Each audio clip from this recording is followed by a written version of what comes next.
নির্বাচনে মাঠ পর্যায়ে যে প্রশাসনের কর্মকর্তারা আছে, এটা আমার সাথে প্রশাসনের কর্মকর্তা যিনি আছেন ইনি আমার সাথে উত্তপ্ত আচরণ করেছেন।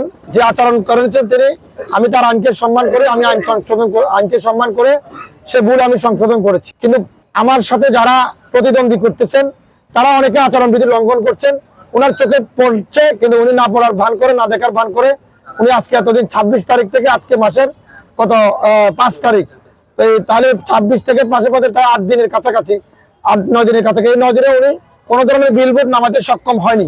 কিন্তু আমার বিলবোর্ডটা সাইজে একটু মোটা হয়েছে, যেমন আপনার সাথে 3 জন আছে, আপনি একটু সাইজে মোটা, তো এই জন্য কি আপনাকে সরাই দেবো? তো এরকম আমার একটু সাইজে একটু মোটা হয়ে যাওয়াতে আমার বিলবোর্ডটা আমি সরাই ফেলেছি।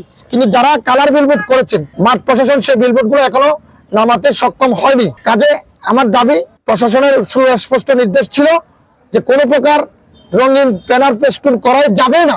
তো সেক্ষেত্রে আমি সবগুলা furniture just smarter, JMG furniture colour করেছি। আবার দেখবেন একজন কাশি মার্কা ব্যানার লাগিয়েছেন, তিনি কিন্তু পিভিসি দিয়ে করেছেন। পিভিসি কিন্তু অনুমতি ছিল না, পিভিসি কোনো প্রকারে গ্রহণযোগ্য ছিল না, কিন্তু পিভিসি দেখবেন অনেকগুলো ব্যানার আছে পিভিসি। তো তাহলে মাঠ প্রশাসন কি করতেছে? মাঠ প্রশাসন কিছু প্রার্থীদের সাথে পক্ষপাতিত্ব আচরণ করতেছে। কাজে এটা তীব্র নিন্দা প্রতিবাদ জানাই। এবং মাঠ প্রশাসনের যারা দায়িত্বশীল কর্মকর্তা আছেন 8 ঘন্টার ভিতরে 5টার ভিতরে তাদের প্রত্যাহার এবং তাদের শাস্তিমূলক কি ব্যবস্থা গ্রহণ করছেন সেটা গণমাধ্যমের সামনে প্রশাসন বলবেন। তবে আমি প্রশাসনের প্রতি কোনো প্রকারের আস্থাশীল না নিরাপত্তাহীনতা ভুগছি। আমি প্রশাসনের নিরাপত্তা নেই, তবে আইন শৃঙ্খলা বাহিনী, রক্ষা বাহিনীর সদস্য যারা আছেন তারা যথেষ্ট আমাকে সহযোগিতা করতেছেন। পুলিশ প্রশাসন রিটার্নিং কর্মকর্তা, ওনার অধীনে নির্বাচন সুষ্ঠু হবে না।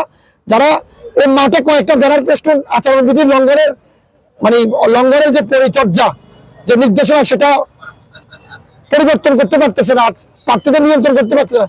সেখানে এত বড় 12 লক্ষ মানুষকে কয়েকজন প্রশাসন রিটার্নিং অফিসার কিভাবে নিয়ন্ত্রণ করবে? এখানে নিয়ন্ত্রণ কিভাবে করবে? কাজে আমি প্রথম কথা হচ্ছে সদরের রেসিডেন্টকে প্রত্যাহার। দ্বিতীয় কথা হচ্ছে যে আমার যে বিলবোর্ড নামানো হয়েছিল, এটার যে ক্ষতিপূরণ হয়েছিল, আমাকে অন্যায়ভাবে নামানো হয়েছিল, সে ক্ষতিপূরণ দিতে হবে। যেহেতু আরেকজন প্রার্থীকে ক্ষতিপূরণ দিয়েছে, আমাকেও দিতে হবে।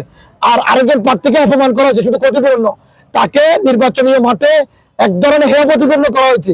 জরিমানার টাকা যদি প্রশাসন ফেরত দিয়েছে, তার মানে হেয় প্রতিপন্ন করা হয়েছে জনগণের কাছে। কাজে তার বিরুদ্ধে দ্রুত ব্যবস্থা গ্রহণ করা উচিত ছিল। আর যদি ব্যবস্থা গ্রহণ করতে প্রশাসন তার অধীনস্থ আরেকজনকে দায়িত্ব দিল, তাহলে আজকে আমাকে প্রতিবাদ করার দরকার ছিল না। কাজে প্রশাসন আমাকে বাধ্য করছে, প্রশাসন বলতে রিটার্নিং কর্মকর্তা আমাকে বাধ্য করছে তার সামনে হাজির হওয়ার জন্য। এর আগে আপনি দেখছেন বন্যাকালীন সভায় শাহেনা ছিল, ডিসি শাহেনা আক্তার ছিল, উনি মানুষকে যেভাবে ঠকিয়েছেন,